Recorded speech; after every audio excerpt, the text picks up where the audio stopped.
तो हमारे YouTube channel पे आप लोगों का स्वागत है। मैं हूं कमलकांत और अभी हम लोग अगस्त माह के प्रतियोगिता दर्पण के महत्वपूर्ण तथ्य को देखेंगे, क्योंकि परीक्षा नज़दीक है दोस्तों। इसके लिए ये ज़रूरी है कि महत्वपूर्ण फैक्ट को बिंदुवार जो है कि देखा जाए, और ये ऑडियो के माध्यम से होंगे। सारे इनपुट जो है प्रतियोगिता दर्पण से लिए गए हैं।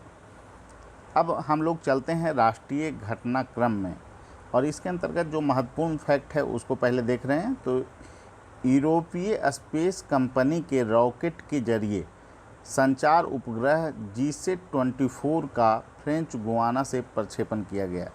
ठीक है, ये पहला महत्वपूर्ण फैक्ट है। फिर 1500 शैक्षणिक संस्थानों में भारत के 41 संस्थान, एक QS रैंकिंग 2023 के में जो है रैंकिंग जो निकाला गया है, उसमें 1500 जो उच्च शैक्षणिक संस्थान हैं उसमें 41 जो संस्थान हैं वो इंडिया के हैं। अगले 5 वर्षों के लिए IPL के मीडिया अधिकारों की नीलामी होगी। अगला महत्वपूर्ण फैक्ट है कि राष्ट्रीय पुरस्कार हेतु नामांकन हेतु राष्ट्रीय पुरस्कार पोर्टल का निर्माण किया जा रहा है। राज्य विश्वविद्यालयों के मामले में राज्यपालों की शक्तियां मुख्यमंत्री को हस्तांतरित करने के लिए विधेयक लाया गया है, और ये विधेयक पश्चिम बंगाल की विधानसभा के द्वारा लाया गया है। ये महत्वपूर्ण है BPSC के लिए भी। ठीक है, अन्य परीक्षाओं में भी ये महत्वपूर्ण पूछा जा सकता है। मध्यम रेंज की अग्नि 4 मिसाइल का प्रक्षेपण किया गया है परीक्षण, और ये तो आप जानते हैं सतह से सतह करता है और 4000 मारक क्षमता है इसका। चलिए, अग्निपथ योजना ये तीनों सेनाओं के लिए लाई गई है, ये भी महत्वपूर्ण फैक्ट है।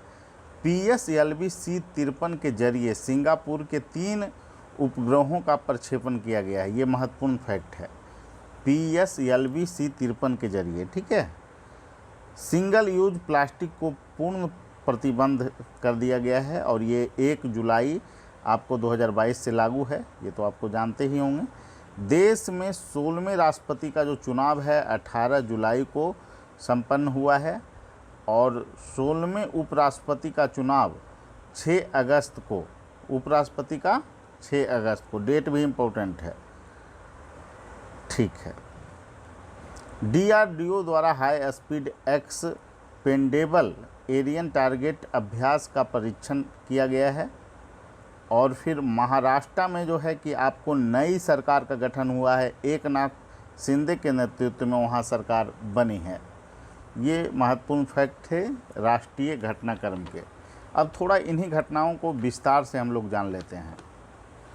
यूरोपीय स्पेस कंपनी के रॉकेट के जरिए संचार उपग्रह GSAT-24 का फ्रेंच गुयाना से प्रक्षेपण हुआ है। ये प्रक्षेपण हुआ है, ये आपको फ्रेंच गुयाना से, इतना ही आपको पूछा जा सकता है, महत्वपूर्ण है ये। ठीक है, कहाँ से किया गया, तो आपको फ्रेंच गुयाना से किया गया है। यूरोप की एरियन स्पेस कंपनी द्वारा एरियन 5 VA-257 रॉकेट के जरिए फ्रेंच गुयाना में कोरू स्थित प्रक्षेपण केंद्र से इसको किया गया। विश्व की शीर्ष लगभग 1500 उच्च शैक्षणिक संस्थानों में भारत के 41 संस्थान इसमें शामिल हुए हैं QS रैंकिंग 2023 में। ठीक है, अब QS रैंकिंग में शीर्ष शैक्षणिक संस्थान में भारत की कौन संस्थान है, तो इसमें आपको है Indian institute of science Bengaluru, इसका स्थान आया है 155वां, और IIT बम्बई का स्थान है 172वां। जो इम्पोर्टेंट फैक्ट है आपको, Indian institute of science Bengaluru 155वां, 155, इसको याद रखिएगा। टॉप 200 की सूची में अगर देखा जाए तो भारत के इसमें 3 जो है कि विश्वविद्यालय या शैक्षणिक संस्थान शामिल हैं। QS रैंकिंग 2023 में जो टॉप संस्थान है वो आपको है अमेरिका की संस्थान Massachusetts institute of technology Cambridge America. ठीक है, इसका स्थान है प्रथम। महत्वपूर्ण फैक्ट अगला है आपको कि राष्ट्रीय पुरस्कारों के नामांकन हेतु राष्ट्रीय पुरस्कार पोर्टल तैयार किया गया है। ये आपको महत्वपूर्ण है।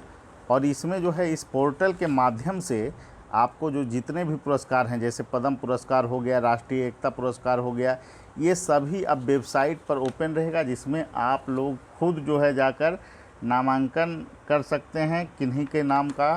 तो ये पहली बार इंडिया में ऐसा किया जा रहा है, इसलिए महत्वपूर्ण है आपको, क्योंकि पारदर्शिता लाया जाए पुरस्कारों को देने में, इसका मुख्य उद्देश्य यही है।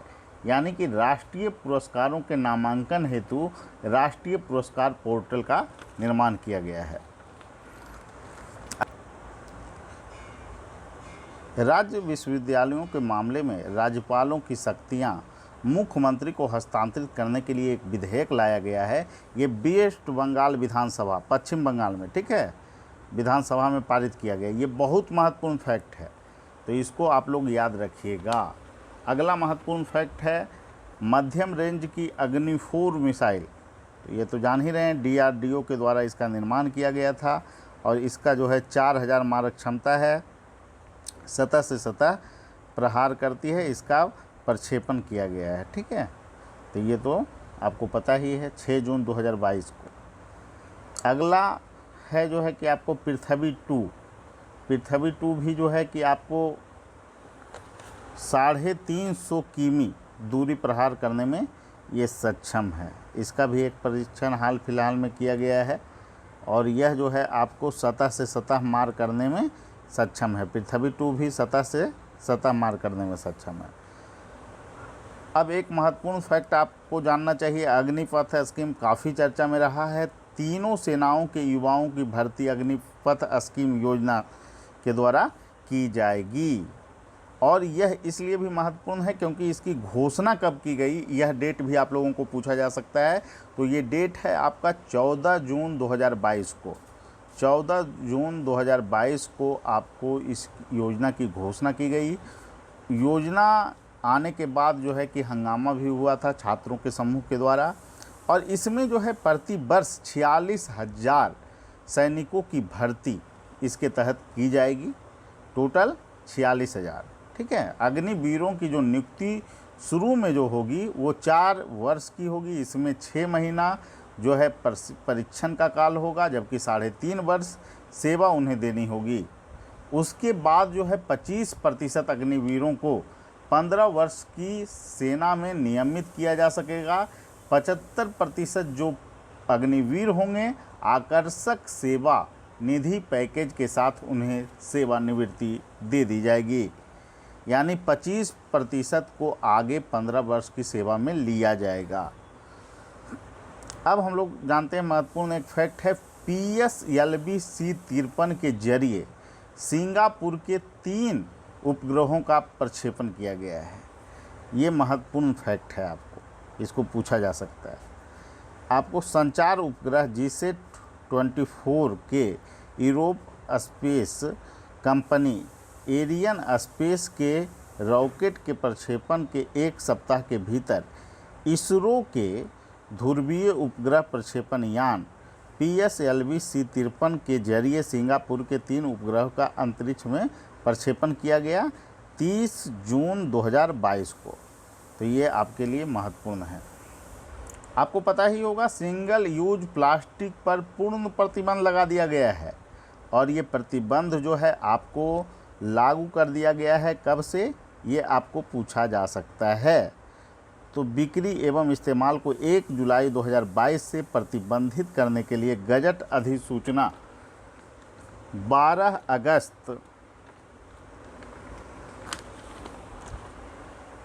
अगस्त को जो है कि आपको इसको किया गया, लेकिन पूर्ण प्रतिबंध जो है आपको लागू कर दिया गया है 1 जुलाई 2022 से। तो ये डेट आपको पूछा जा सकता है। अब आपको जानना है कि देश में जो है 16वें राष्ट्रपति का चुनाव हो रहा है। आपको पता होना चाहिए कि 16वें राष्ट्रपति के रूप में आपको चुन ली गई है द्रौपदी मुर्मू, ठीक है। और ये जो है क्रम के स्थान से 15वां पोजीशन है इनका। लेकिन किस डेट को चुनाव हुआ ये भी महत्वपूर्ण है, ये पूछा जा सकता है। तो ये 18 जुलाई को हुआ था, ठीक है। चुनाव हुआ 18 जुलाई को। और अब आगे महत्वपूर्ण फैक्ट अगले महीने में हम पढ़ेंगे इसके संदर्भ में। अब यहाँ पर एक महत्वपूर्ण जो है घटनाक्रम हुआ है आपको महाराष्ट्र में। महाराष्ट्र में जो है एकनाथ शिंदे के नेतृत्व में जो है भाजपा के सहयोग से नई सरकार का गठन हुआ है। पहले वहाँ सरकार किनकी थी? उद्धव ठाकरे की। उन्होंने त्यागपत्र दे दिया और नई सरकार का गठन शिवसेना के ही एक व्यक्ति हैं एकनाथ शिंदे, उनके नेतृत्व में जो है कि हुआ है। अब पूछा जा सकता है इनको शपथ ग्रहण कब दिलाया गया? तो 30 जून को शपथ ग्रहण दिलाया गया है। उप मुख्यमंत्री देवेंद्र फडणवीस वहाँ बने हैं। चलिए अब हम लोग चलते हैं अंतर्राष्ट्रीय घटनाक्रम। अंतर्राष्ट्रीय घटनाक्रम की महत्वपूर्ण फैक्ट पहले देखेंगे।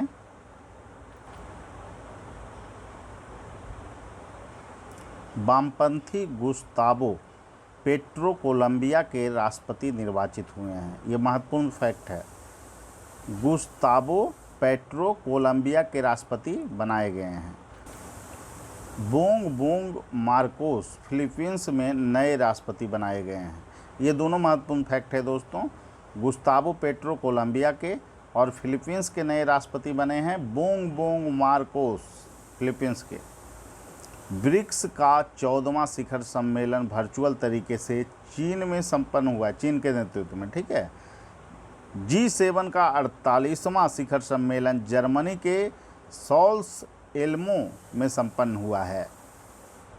प्रधानमंत्री नरेंद्र मोदी की जर्मनी व संयुक्त अरब अमीरात यात्रा हुई है इसी दौरान, और इसी दौरान वो भाग लिए थे G7 में जर्मनी जाकर, और संयुक्त अरब अमीरात की भी उन्होंने यात्रा की।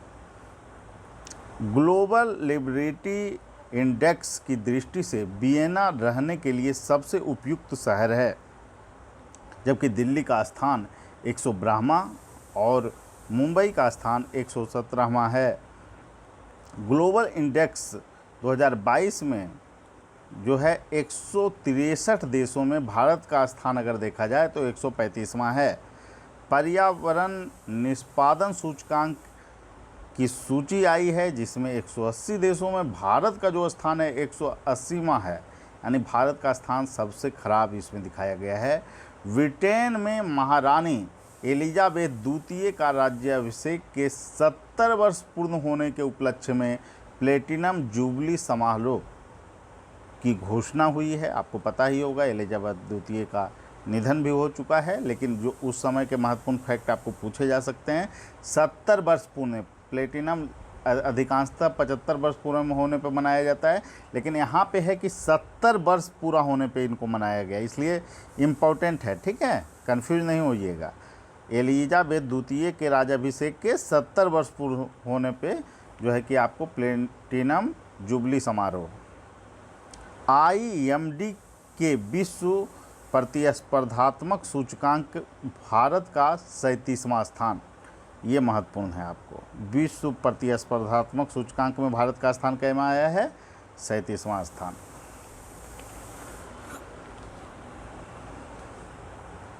देखिए यूक्रेन के साथ साथ मोल्दोवा की यूरोपीय संघ में सदस्यता हेतु विभिन्न देशों के बीच क्या है? सहमति। सदस्य देश जो हैं EU के, उनमें सहमति बन गई है कि इन दोनों को सदस्यता प्रदान की जाए। अभी इसमें लेकिन बनाया नहीं गया है, सहमति बन गया है। और महत्वपूर्ण फैक्ट में अब हम लोग चलते हैं। जैसे ब्रिक्स के बारे में पूछ सकता है आपको कि अगला बैठक इसका कहाँ होगा, तो अगला तो आप जानते ही हैं, नाम के अनुसार ही होता है। इस बार चाइना में हुआ है तो अगला साउथ अफ्रीका में होगा, ठीक है। इसलिए इस बार का महत्वपूर्ण है, आपको जानना चाहिए कि ब्रिक्स का जो निर्माण हुआ था, पहली जो बैठक हुई थी ब्रिक्स की 2009 में, ठीक है, 16 जून 2009 में, और ये हुआ था यूकेटेरियनबर्ग रसिया में। और 2022 की जो वर्तमान में जो बैठक हुई है ये इम्पोर्टेंट है, चीन में हुआ है। और 2023 की जो बैठक होगी वो दक्षिण अफ्रीका में होगी। G7 का 48वां शिखर सम्मेलन जर्मनी के सल्स एल्मो में संपन्न हुआ है। ये महत्वपूर्ण फैक्ट है, आपको ये जानना चाहिए। 27-28 जून 2022 को ये संपन्न हुआ है। अब इसमें जो है कि आपको यूक्रेन के राष्ट्रपति ज़ेलेंस्की भी भाग लिए थे। अब राष्ट्रपति का नाम भी पूछा जा सकता है, ज़ेलेंस्की का नाम आपको पूछा जा सकता है। तो यूक्रेन के राष्ट्रपति कौन है? ज़ेलेंस्की।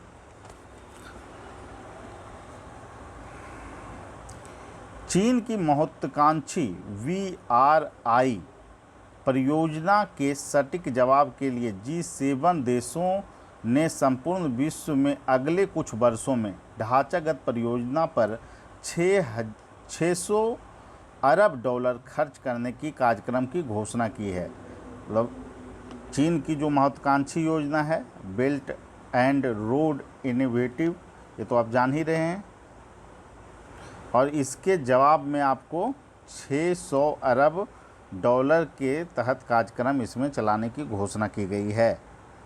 चलिए, ये महत्वपूर्ण फैक्ट हो गया। अगला जानना है कि G7 की आगामी 49वां शिखर सम्मेलन जो 2023 में संपन्न होगा वो जापान में होना है। तो ये भी महत्वपूर्ण फैक्ट है। अभी जो वर्तमान वाला हुआ है वो जर्मनी में, अगला जो G7 का होगा 49वां शिखर सम्मेलन वो जापान में होगा।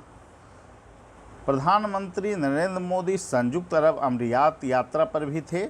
उसके पीछे मुख्य जो कारण था कि राष्ट्रपति शेख खलीफा बिन जायद अल नाहियान के हाल में हुए निधन पर वहां शोक व्यक्त करने के लिए वो गए थे।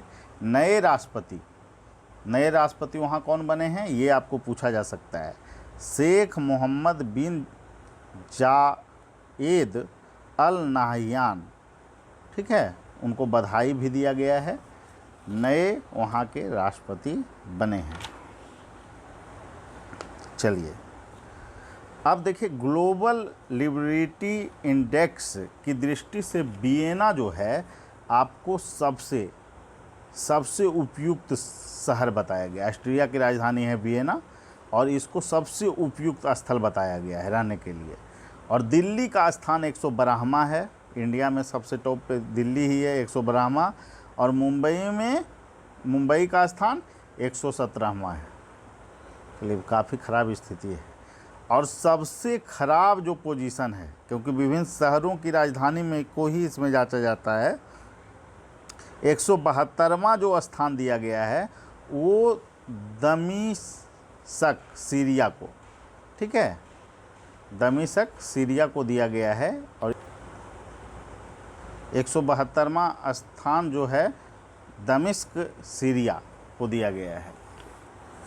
चलिए, ग्लोबल पीस इंडेक्स में पोजीशन अगर देख लिया जाए तो सबसे टॉप पोजीशन पे आपको आइसलैंड का पोजीशन है।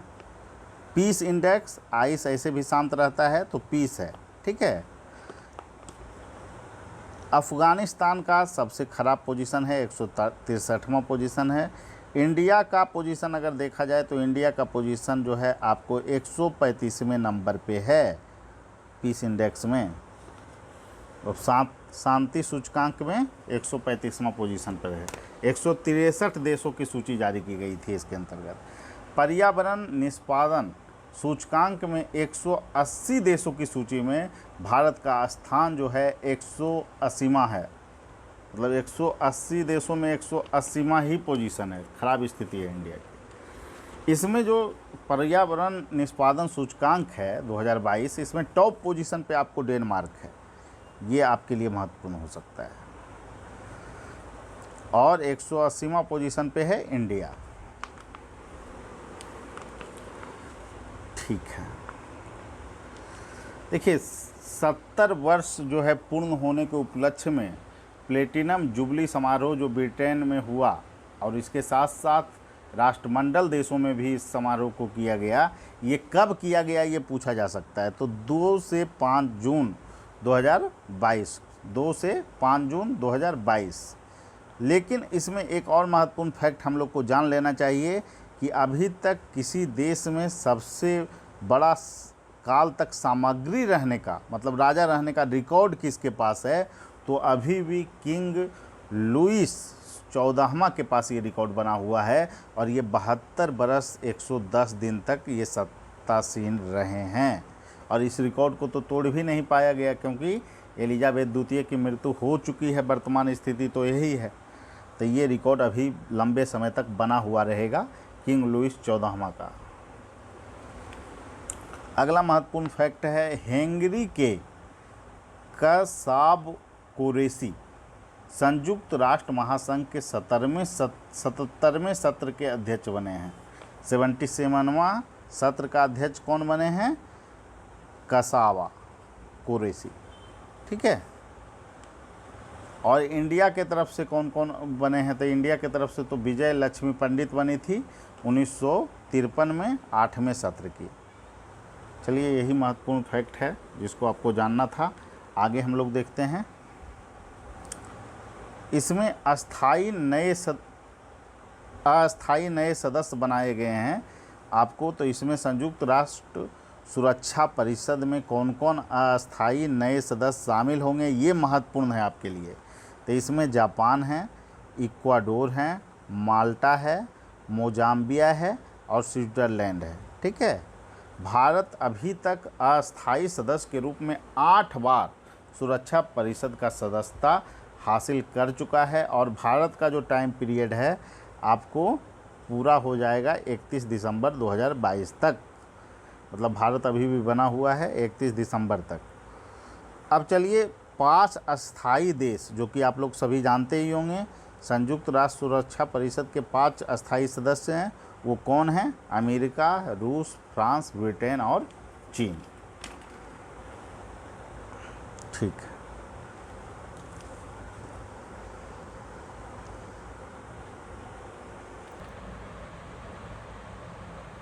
ये लापिद कार्यवाहक प्रधानमंत्री बने हैं इजराइल के। ठीक है।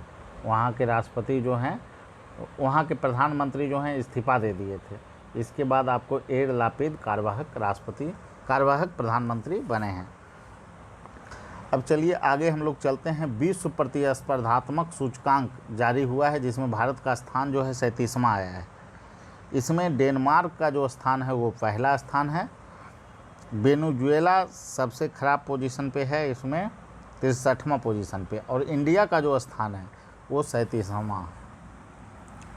भारत जो है इसमें 6 अंकों का सुधार भी किया है, ये इम्पोर्टेंट हो सकता है। पिछले बार 43वां था, अब इस बार क्या हो गया है पोजीशन भारत का?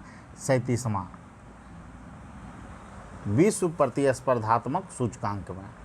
अब हम लोग चलते हैं आर्थिक परिदृश्य में। इसमें हम लोग जानने का प्रयास करेंगे कौन कौन सी महत्वपूर्ण फैक्ट हैं। तो इसमें सबसे पहले आप जान लीजिए कि 2022-23 की खरीफ उपजों के लिए न्यूनतम समर्थन मूल्य घोषित किया गया है। इससे एक क्वेश्चन बनना तय है। ठीक है। थोक मूल्य सूचकांक आधारित मुद्रास्फीति जो है 15.88% 31 वर्ष के सर्वोच्च स्तर पर रही है।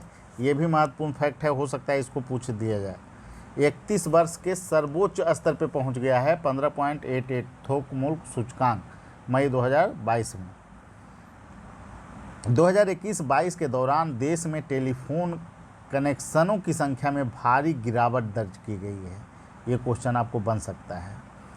इसमें हम देखेंगे कि कैसे गिरावट आई है। वैश्विक वृद्धि में मुद्रास्फीति और रूस यूक्रेन युद्ध का साया, विश्व बैंक की रिपोर्ट। मतलब इसमें दिखाया गया है कि असर युद्ध का हुआ है। करेंसी नोटों की छपाई लागत में वृद्धि हुई है। भारत पेट्रोलियम के निजीकरण की प्रक्रिया फिलहाल रोक दी गई है। घरेलू उत्पादित कच्चे तेल के विपणन से नियंत्रण हटाने को सरकार की मंजूरी मिल गई है। मतलब कोई निजी कंपनी भी अब तेल का विपणन कर सकता है इंडिया में। ये महत्वपूर्ण फैक्ट है। विश्व व्यापार संगठन का 12वां मंत्री स्तरीय सम्मेलन जेनेवा में संपन्न हुआ है। ये महत्वपूर्ण है। कभी कभी मंत्री स्तरीय सम्मेलन ही पूछ देता है। ठीक है। तो जेनेवा में संपन्न हुआ है 12वां। अब इसमें कौन भाग लिया है ये भी पूछा जा सकता है। सीतारमन इसमें भाग ली है, तो इसको बताया जाएगा आपको। भारत गौरव रेलगाड़ियों का परिचालन किया गया है। अब इसके अंदर का महत्वपूर्ण फैक्ट हम लोग जानते हैं। देखिए, जो सबसे महत्वपूर्ण होता है खरीफ में वो है धान। तो धान का न्यूनतम समर्थन मूल्य अब बढ़कर कितना हो गया है? 2040। जो सामान्य कोटि का धान होता है किस्म का, वो 1940 से बढ़कर 2040 यानी 100 रुपया बढ़ा है। ए ग्रेड धान भी कभी कभी पूछ देता है, तो ए ग्रेड धान जो है 1960 था, अब बढ़कर जो है इसका कीमत हो गया है 2060, यानी 1940 से 2040 और 1960 से 2060। सामान्य श्रेणी का कम कीमत रहता है 20 रुपया, और फिर ए ग्रेड का 20 रुपया ज़्यादा रहता है। ये तो कॉमन सेंस भी लगा लेना है हम लोग को। अब न्यूनतम समर्थन मूल्य में इस वर्ष सर्वाधिक जो है आपको 523 प्रति क्विंटल की वृद्धि तिल में दर्ज हुई है। तिल की कीमत में सबसे ज़्यादा वृद्धि, ये पूछा जा सकता है आपको, 523 रुपये का। अब न्यूनतम समर्थन मूल्यों में लागत पर सर्वाधिक प्रतिशत प्रतिफल किस फसल पर दिया जा रहा है, ये भी इम्पोर्टेंट आपको हो सकता है। ये बाजरा पर दिया जा रहा है, ठीक है। इसमें 85% लागत का, कुल लागत का 85% फल दिया जा रहा है। ये सभी फैक्ट आपको जान लेना है। मई 2022 में थोक मूल्य सूचकांक आधारित मुद्रास्फीति जो है 31 वर्ष के सर्वोच्च स्तर पे 15.88% पहुँच गया है। ये बहुत इंपॉर्टेंट है दोस्तों। अब है 2021-22 के दौरान देश में टेलीफोन कनेक्शनों की संख्या में भारी गिरावट दर्ज की गई है। ये क्वेश्चन बन सकते हैं। कनेक्टिविटी का स्तर क्या हो चुका है अभी वर्तमान स्थिति में, मार्च 2022 तक का आंकड़ा भी उपलब्ध किया गया है, ठीक है। इसके अंतर्गत तो 84.88 ये है पूरे इंडिया की स्थिति, यानी 100 व्यक्तियों में कनेक्शन कितना है, 84.88, जो कि मार्च 2021 मतलब पिछले एक वर्ष पहले आपको देखिएगा तो 88.17 यानी लगभग जो है 3.5% का गिरावट दर्ज किया गया है। तो ये आपके लिए इम्पोर्टेंट हो सकता है। अब इसमें हम लोग जानते हैं बिहार का कितना है, बीपीएससी के लिए काफ़ी इम्पोर्टेंट है, इसको जान लीजिए। बिहार में भी गिरावट है। पहले जो है मार्च 21 में आंकड़ा जो था 53.61 था, अब हो गया है 52.88, ये जान लीजिए, ठीक है।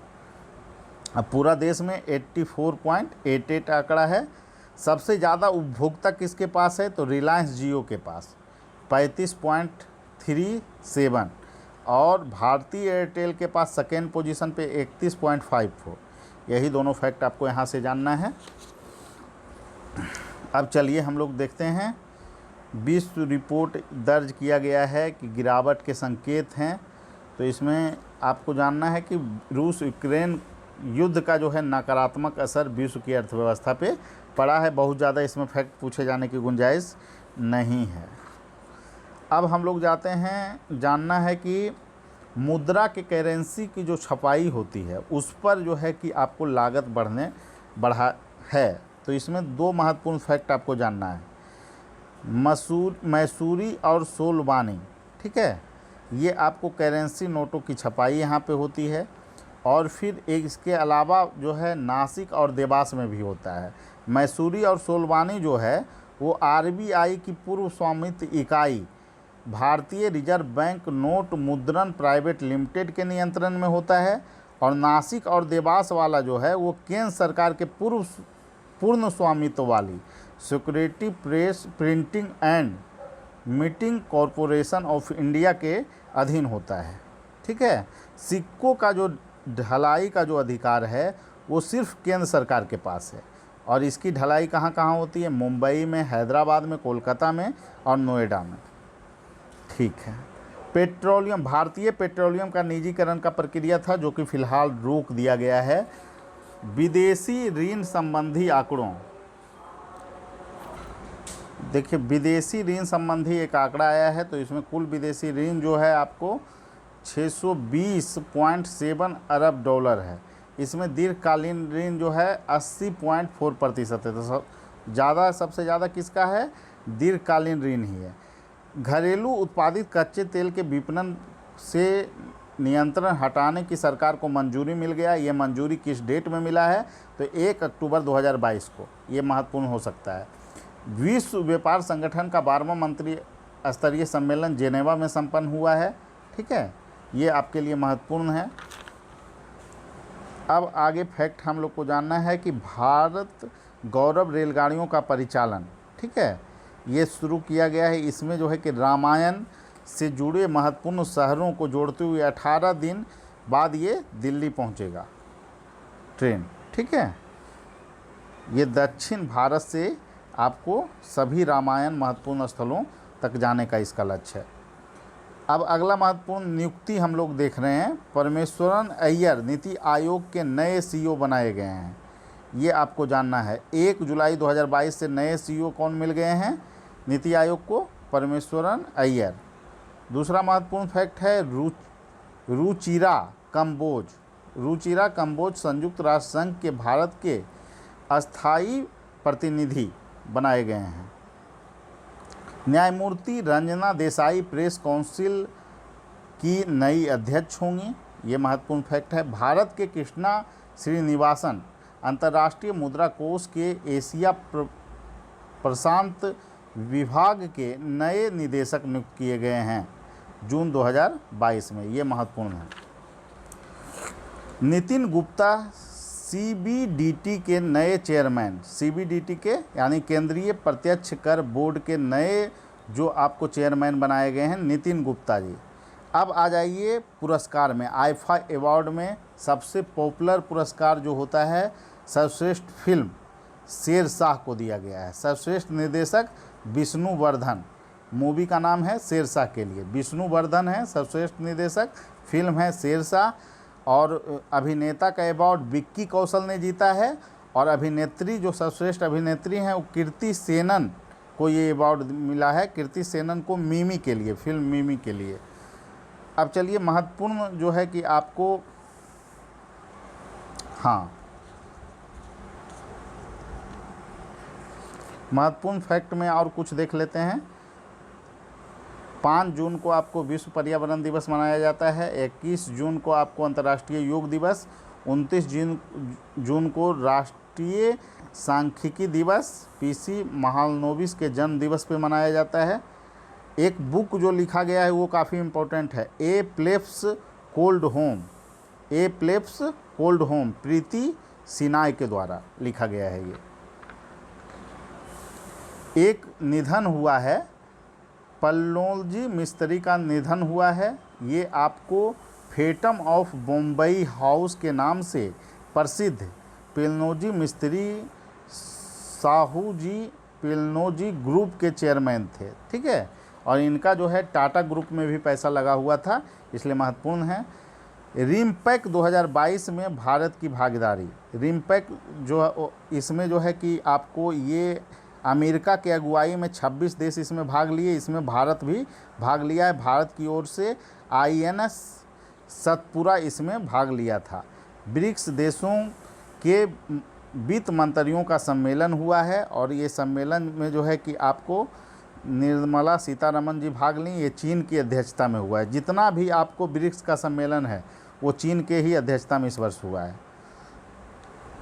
ONGC का एक हेलीकॉप्टर अरब सागर में दुर्घटनाग्रस्त हो गया है, ये आपको जानना चाहिए। और एक महत्वपूर्ण फैक्ट है कि मंगोलिया में गुंडन मत, मंगोलिया का एक गुंडन मत है, वहाँ पर जो है कि आपको भारत से कुछ अवशेष भेजा गया था, तो हो सकता है इसको पूछ ले। और 2 महत्वपूर्ण चीज़ आपको जान लेना चाहिए कि महाराष्ट्र के औरंगाबाद का नाम अब बदलकर संभाजी नगर, ये महत्वपूर्ण है। औरंगाबाद का नाम का नगर अब बदल दिया गया है, अब संभाजी नगर होगा, ठीक है। और एक है उस्मानाबाद, उस्मानाबाद का नाम होगा बारासिव। ये दोनों परिवर्तन आपको किए गए हैं। धाराशिव, बारासिव नहीं, धाराशिव नाम किया गया है उस्मानाबाद का, और फिर औरंगाबाद का संभाजी नगर, ये महत्वपूर्ण है। एक महत्वपूर्ण आपको फैक्ट जानना चाहिए कि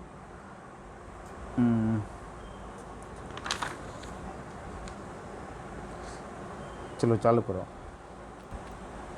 रणजी ट्रॉफी इस बार जो है कि आपको मध्य प्रदेश जीती है, ठीक है, मध्य प्रदेश की टीम जीती है। इम्पोर्टेंट आप लोगों के लिए हो सकता है। दीपक हुडा जो है शतक लगाने वाले T20 में चौथे बल्लेबाज बने, ठीक है। दीपक हुडा सबसे ज़्यादा शतक T20 में लगाने वाले रोहित शर्मा है जो 4 बार शतक लगाए हैं। मिताली राज का अंतर्राष्ट्रीय क्रिकेट से संन्यास ले लिया गया है। मिताली राज ने संन्यास ले लिया है। ठीक है। टेस्ट क्रिकेट के इतिहास में सर्वाधिक 29 रन बनाने का रिकॉर्ड जसप्रीत बुमराह के पास है। इसके अतिरिक्त इस ओवर में 6 अतिरिक्त रन भी बने हैं। तो स्टुअर्ट ब्रॉड जो है एक ओवर में सबसे ज़्यादा महंगे रन देने वाले खिलाड़ी टेस्ट इतिहास में बन गए हैं और इन्होंने 35 रन दिया है एक ओवर में। बुमराह बनाए हैं जसप्रीत बुमराह 29 रन, वो सर्वश्रेष्ठ है, लेकिन अतिरिक्त रन 6 मिला है, इसके कारण टोटल रन हो गए हैं 35। ठीक। अब आप लोग को जानना है कि एशिया कप में भारत जो है कांस्य पदक जीता है। ये मुकाबला हॉकी का टूर्नामेंट था और हॉकी में जो है इसमें विजेता रही है आपको दक्षिण कोरिया। ठीक है, दक्षिण कोरिया आपको इसमें जो है कि पहला स्थान प्राप्त किया और मलेशिया उप विजेता रहा। ठीक है, जकार्ता में ये हुआ और इंडिया कांस्य पदक जीता है। फीफा विश्व कप 2022 में 32 टीम टोटल भाग ले रही है और ये खेला जाएगा कहाँ? कतर में खेला जाएगा 21 नवंबर से 18 नवंबर के बीच। और इसमें जो है टोटल 32 टीमें भाग लेगी। टोटल मैच जो होगा वो आपको 64 मैच होगा। 22वें जो विश्व कप हो रहे हैं फीफा, इसके शुभंकर आपको पूछा जा सकता है। लाइव इसका शुभंकर है, लाइव।